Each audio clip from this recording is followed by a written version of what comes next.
Hi, I am so excited to be here today and to be introducing you to a beautiful, beautiful mama called Skye, who lives in Sydney, Australia, who is mama to a firecracker of a very nearly 3-year-old boy, Finn, and who is also one of the founding members of the Self-lovathon community. And I'm so delighted to welcome you, Skye, today to talk about the Self-lovathon and your experiences with it. Thank you so much for joining me. Oh, hi, Anne. It's amazing to be here. What initially drew you to joining the Self-lovathon?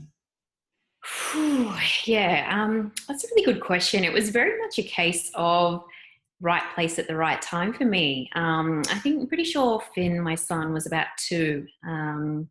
And I know all of us mamas have challenges. I mean, it's the hardest job in the world, I think.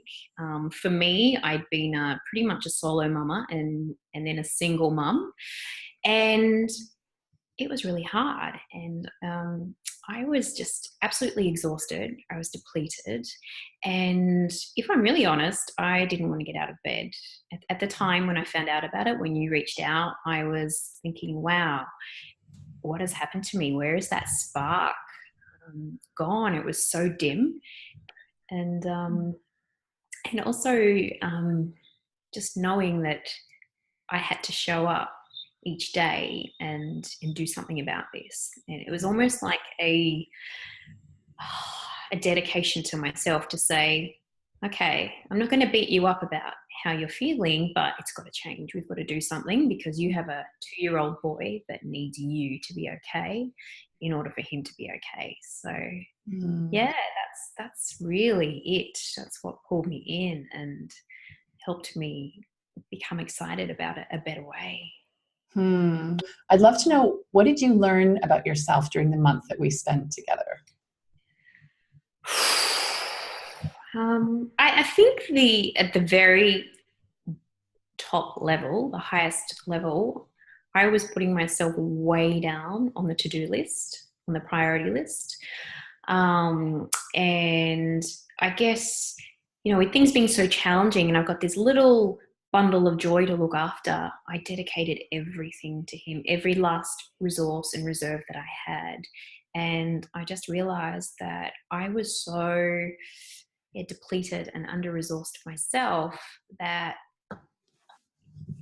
without first filling that cup for myself, there's no way that I can express that love in a way that I want to for others, especially my son. So what was your favorite strategy or practice that you learned from the Self-lovathon, and how do you implement that into your daily life now? Yeah, there were so many actually, and some that I'd never even thought of. And I'm going to go straight for the one that was juiciest for me. And I know you and I spoke about this a lot. I can see you smiling. Boundaries. Yes. Boundaries. Yeah, that's epic. And I don't mean boundaries in terms of being bureaucratic or, with my son and my family and my friends and saying, right, over there, this is what I need. But just almost role modeling that, hey, you know what, it's actually okay to have some time for me, and create a context, a loving context, whether you call it creating limits or setting expectations.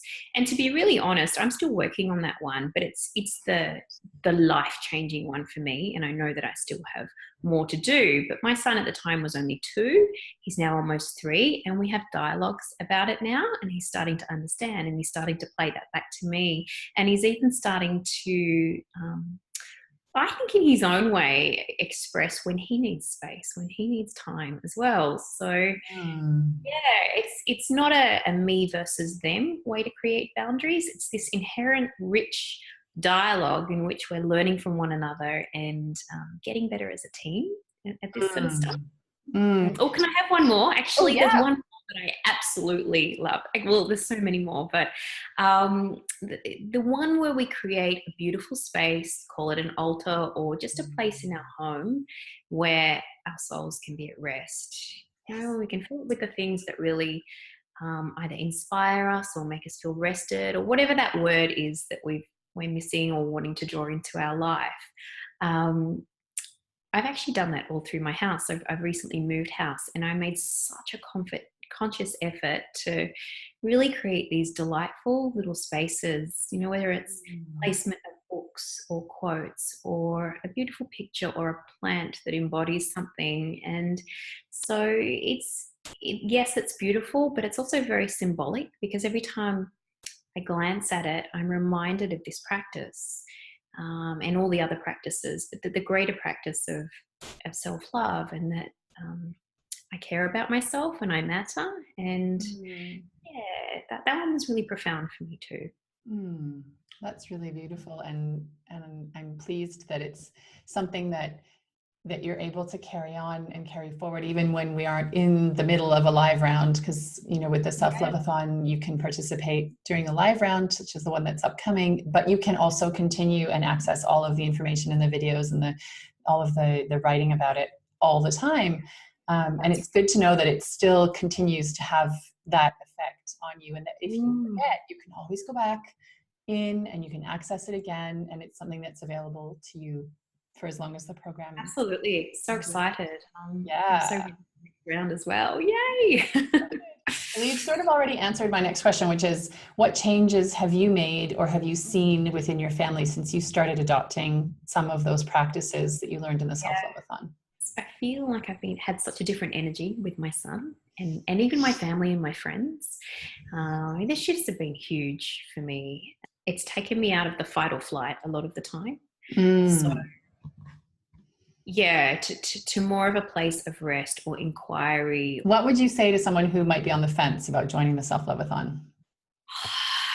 I would say, look, I understand where you're sitting, because I was kind of there. Like, it's so hard to invest in ourselves. We tend to put other people first, but I think it's one of the most important things that we can do. We must do it.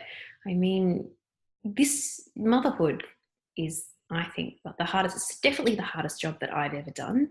And I think that the model of parenthood or motherhood has sort of changed from our ancestors, where there was a lot of support, big communities. You know, quite often we're on our own or we're isolated.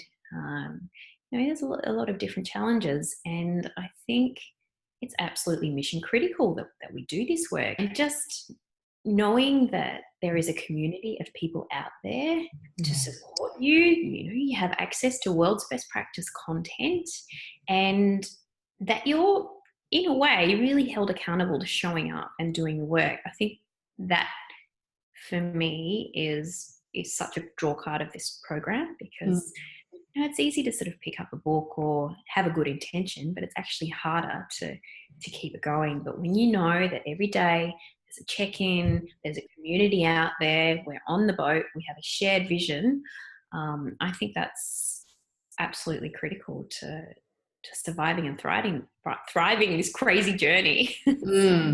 Could not agree more. Completely. And I thank you for saying that, because it really mirrors for me the things that I know to be true, and that I experience in working with all of the mamas that I support. And I just know the power of this, and I know the difference that it has made in your life and in the lives of the other moms who participated in the Self-lovathon. So I want to thank you from the absolute depths of my heart, and the goosebumps on my goosebumps that are coming back.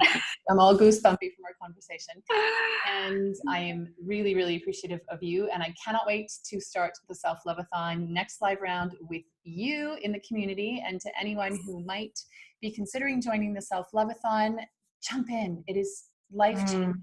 Really, there is immeasurable value in this for every single person. And even if you already have some self-love practices, which is great, like maybe you have a meditation practice, or maybe you have a yoga practice, or maybe you go for a walk every day, or maybe you have a cup of tea every morning, whatever your practice is, there are more than a month's worth. It actually works out to 40 days of time together. That's right. Of practices. Yep. And you will find practices in there that you never thought of as self-love.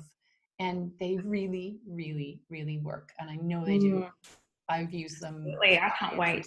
I can't wait for another round, because it's an active refinement from here as well. It's not just, you know, I'm done. It's, no, I've got to keep showing up. Keep going. Keep showing up. Remind me. Mm. Well, I wish you a gorgeous, gorgeous night. It is morning here, so I'm off to get the day going, and I hope that you have a night of uninterrupted sleep. Oh, me too. You. I'll share that vision. Excellent. Well, thank you so much, Skye. All right. Cheers, Bye-bye. Anne. Bye.